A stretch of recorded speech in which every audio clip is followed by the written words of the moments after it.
warning before you listen. This epic is not for children, nor for the faint of heart. We retell the ancient Greek myths as they were born, unfiltered, unsoftened.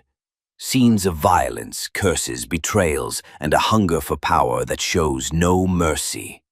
Given the many conflicting versions of the Titan War, the events have been rebuilt to complete the missing pieces. Here, we tell the myth as it was meant to be told. Sources and references are listed in the episode description. Chapter 93. The Fall of Light, when flame breaks before thunder. For those who burn without right must be extinguished by the hand of the heavens. The sea had ended. Poseidon left it standing tall, the waves crawling behind him, afraid to delay their farewell to their master. The land had ended too. Hades walked away from earth, leaving it to sigh through ash. The soldiers of the underworld still cursed every stone that refused to burn. There was only one front left now, the sky, but even it was broken. The clouds were shredded, the stars scorched, and the air itself sweated beneath the weight of fate yet to come. Hyperion no longer charged forward. He stood still, his arms raised to the heavens, as if begging the last remnants of sunlight to pour back into him. He roared, his voice flaying the silence of space. I will not fall unless I burn, and I will not die until I set the sky on fire. And so he ignited. His body was no longer skin, but pure radiance, a dying sun vomiting its final rage. But Zeus did not flinch. He smiled. Yes, he smiled. For those who know true lightning do not fear light, no matter how loud it screams. He lifted his hand and clapped. Once, only once, but the sound tore the sky open. And from behind the thunder emerged something the wars had never seen. A tiger, not one of flesh, nor of flame, but made from pure lightning, the beast storms dreamed of, but never dared name.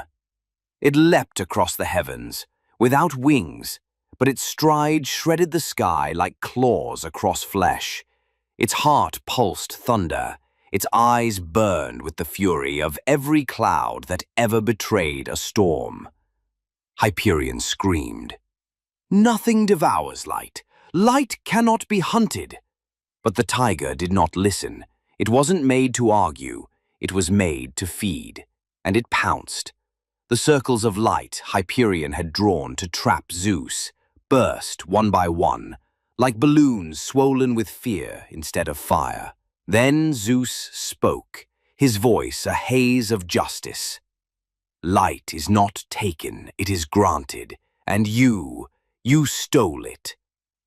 The thunderbolt struck. It wasn't a sword, it wasn't a slap, it was a verdict. Hyperion fell.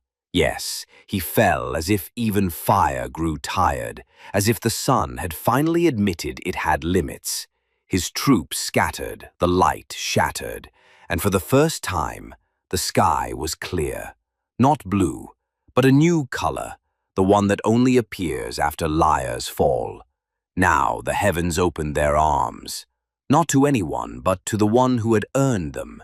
And Zeus, he no longer looked upward. He stepped down, as if lightning had finished its war, and it was time to plant justice into the sky itself. This chapter of the epic has come to an end, but remember, what you've just heard is not a record of facts, but the echo of a myth, a story born from the imagination of the ancients, etched into the long memory of humankind. If this tale stirred something in you, if it opened a door to reflection or wonder, don't forget to support the channel and share the journey with those you love. And in the comments, tell us which moment in this chapter struck you the most and why. We'll meet again in the next chapter of this audio odyssey through time. Until then, farewell.